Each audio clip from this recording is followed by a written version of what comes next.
Heartbroken pretty girl meets with a beast who changes her life and learn her true meaning of love. The film begins with Laura, a sweet and soft-tempered young woman confined to a hospital bed. She's battling cancer, but her fight isn't just physical. Her emotional wounds are just as raw, if not worse. Her boyfriend, Jacob, has broken up with her during her treatment. His excuse? He's too focused on his career and future to stick around and care for her. What kind of person abandons someone in such a vulnerable state? Laura keeps replaying their happy memories, romantic dates, laughter, and love, all of it shattered by Jacob's cruel, selfish departure. The betrayal and heartbreak leave her reeling, and honestly, it's hard not to feel sorry for her. She calls him desperately not to leave her, but he is disloyal and a cheater. In a disappointing situation, enter Maisie, Laura's loyal best friend, who comes to take her home from the hospital. Maisie hopes the familiar surroundings and rest will help Laura grieve and heal. Maisie, who pretended to be her friend, left her alone after some time. Laura's mother's house is peaceful, but Laura's mind is in chaos. Flashbacks of her time with Jacob haunt her every moment. In anxiety and weeping, she has started ordering from Amazon, but still it can't minimize the sadness. But things take a strange turn. One night, while sitting alone, Laura notices the lights in the house start flickering. At first, she brushes it off. Maybe it's just an electrical issue. But it happens again, and this time she feels uneasy. Wandering through the house, she checks every corner, wondering if someone, or something, is there. Suddenly, she senses a presence behind her. When she turns around, she's face to face with a terrifying creature. It's a beastly figure, unlike anything she's ever seen. Laura screams in sheer panic. The situation couldn't be weirder or scarier. She has lost her senses and faints. The monster, as it turns out, has been living in the house for a long time, long before Laura returned. Her presence feels like an intrusion to him, and he makes it clear that he doesn't want her there. Laura, of course, feels the same way. The idea of coexisting with this creature is horrifying, and the two quickly become the most reluctant roommates ever. Monster has given him 2 weeks to get out of his house. Only, he has given her time by watching her sad face, and she has no place to live. Their early interactions are filled with petty fights over trivial things like the TV remote and a thermos. It's almost comical how much they clash. The monster is counting down the days until Laura heals and leaves, but life has other plans for them. One morning, Laura is brushing her teeth when the monster suddenly appears behind her. She sighs, annoyed but no longer as scared. "You don't have to keep scaring me like this," she says. The monster, oddly enough, grins. Laura has a script prepared by her ex-boyfriend, and she is preparing. But she is confused whether she should go or not. Later, Laura gets ready for an audition. She dreams of being an actress, though her recent struggles have shaken her confidence. The monster, surprisingly, becomes her biggest cheerleader. When she hesitates to audition for Jacob's play, the monster pushes her to go anyway. "You think he's going to cast me now? After everything?" Laura protests. She looks in the mirror, her insecurities pouring out. "Look at me. I'm a mess. I don't even look attractive anymore." The monster, in his strange yet endearing way, reassures her. "I'm looking at you from both the back and the front," he says, "and you look great." It's a moment that shows the monster's growing attachment to Laura. Despite his gruff appearance, he sees her worth when she can't. Slowly but surely, Laura begins to realize that maybe she isn't as broken as she feels. Finally, Laura decides to attend the audition, even though she doesn't have an appointment. When she arrives, the assistant recognizes her as Jacob's ex and lets her perform. When Laura steps onto the stage, Jacob is visibly shocked to see her. A female judge asks if they know each other, and, in a hilariously awkward moment, Laura says, "Yes," while Jacob quickly says, "No." Caught off guard, Jacob tries to cover up his reaction, but the tension between them is palpable. Laura attempts her audition but struggles. Her nerves get the better of her, and despite trying multiple times, she can't deliver her lines the way she wants to. Back at home, Laura feels defeated. Lying on her bed, she vents to the monster, who listens from his spot beneath her bed. She shares her embarrassment and frustration over how poorly she performed. To cheer her up, the monster tries to distract her with acting tips. He pulls out books by Shakespeare and Wordsworth, suggesting that she practice their works. But Laura brushes them off, joking that she's not that kind of actress. Through these moments, their bond deepens. What started as an uneasy truce begins to grow into something that feels a lot like friendship. The monster, in his odd, clumsy way, helps Laura find strength she didn't know she had. But life throws another curveball. One day, while standing in the kitchen, Laura receives a phone call.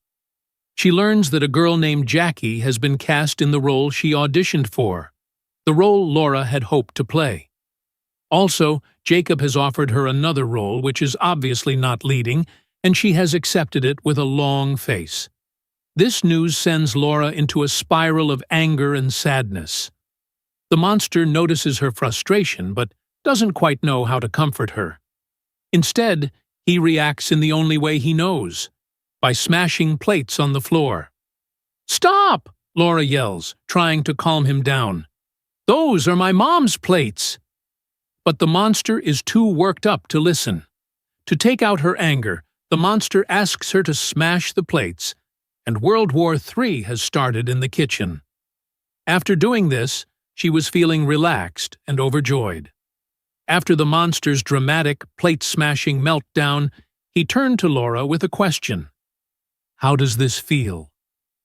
Surprisingly, Laura found relief in the chaos, and for the first time, she felt her anger subside. The monster wasn't just helping her navigate heartbreak, he was also teaching her how to face her emotions head-on. This beastly creature wasn't just a roommate or a strange companion. He was becoming her emotional guide. With his help, Laura began to focus on herself and her goals. Instead of plotting revenge on Jacob, she redirected her energy toward personal growth. She realized the best revenge was to succeed and shine, something Jacob would undoubtedly regret when he saw her thriving without him. Laura went to the Jacob drama practice, where she spent a tiresome day. Also, Jacob invites them to the Halloween's party. She is also ready to go to the party and asks Monster to go with her, but he refuses. He doesn't like her attention toward Jacob. By changing her appearance, she moves to the party where Jacob and Jackie look closer. Jacob disclosed his affection toward Jackie, and she has started drinking alcohol. Just then, Beast appears at the party and takes her out from the sadness by dancing with her. The monster's affection for Laura was clear, though Laura struggled with lingering feelings of jealousy, especially toward Jackie, Jacob's new girlfriend. They were making love, and Laura had seen it. In anger, Beast has taught him a lesson by throwing him to the ground. After that, Beast and Laura started making love by forgetting the painful past. On the other hand, with the monster's encouragement, Laura landed a part in Jacob's play. During rehearsals, however, things took a turn for the worse. Seeing Jacob and Jackie close together stirred up old emotions, leaving Laura frustrated and bitter. Her anger boiled over, and she lashed out at Jacob.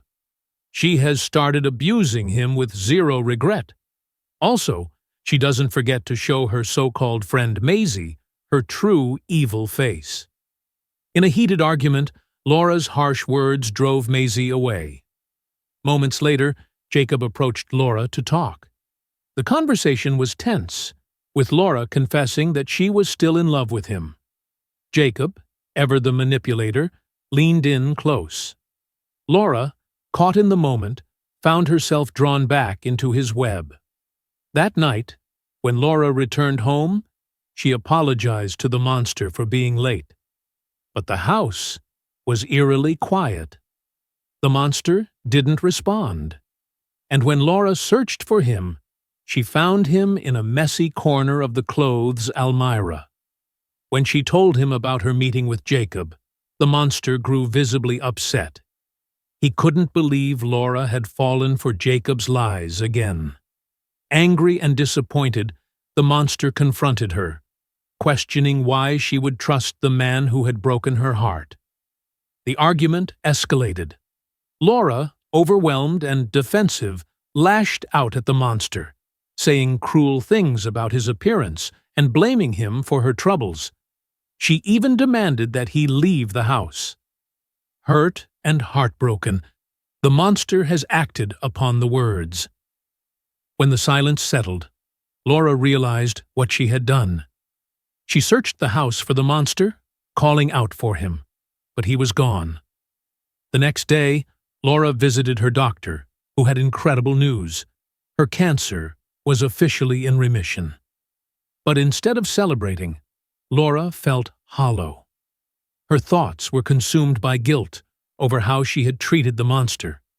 The companion who had stood by her through everything was gone, and it was her fault. Later at the theater, Laura stumbled upon an even more devastating discovery. Maisie, her best friend, was with Jacob. She was cheating on him by joining the steamy company of Jacob. The betrayal hit Laura like a ton of bricks. Not only had Jacob cheated on her, but now Maisie, the one person she trusted most, had also stabbed her in the back.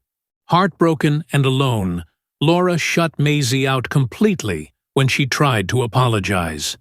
Aside from this, Jackie has already met with Laura and apologizes for hurting her unknowingly. Also, she is ready to leave the role for Laura because she deserves this role. The play's opening night arrived, and Laura was determined to make her mark. When it was her turn to perform, she poured all her emotions into her role. She didn't just act, she lived her pain on stage, turning the performance into a raw and powerful expression of her reality. But not everyone appreciated her boldness. Jacob, furious, confronted Laura during the break. He accused her of sabotaging the play out of jealousy, saying she was bitter about his success. Their argument grew heated as years of unresolved pain and anger erupted between them. Then, just as things seemed to spiral out of control, the monster appeared. Laura was both shocked and relieved to see him. The creature, who had been absent during her darkest moments, returned to stand by her side. The monster, protective as ever, attacked Jacob. In the chaos, Jacob collapsed, unable to breathe. Moments later, he was dead. While the monster's actions were extreme, there was a sense of poetic justice in the outcome. Jacob, who had caused so much pain, was finally gone. With Jacob's lifeless body on the stage, Laura continued her performance, singing a hauntingly beautiful song that reflected her journey. Hi, hello, lovely to meet. Please have a seat. Coffee or tea? I have Darjeeling or green. I have a feeling I have seen you before. Those bright eyes, that brown hair, and that "do you dare" smile. The audience was captivated. Laura's confidence and raw emotion shone through, making it clear that this was her moment. After the show, Laura ran to the monster, tears streaming down her face.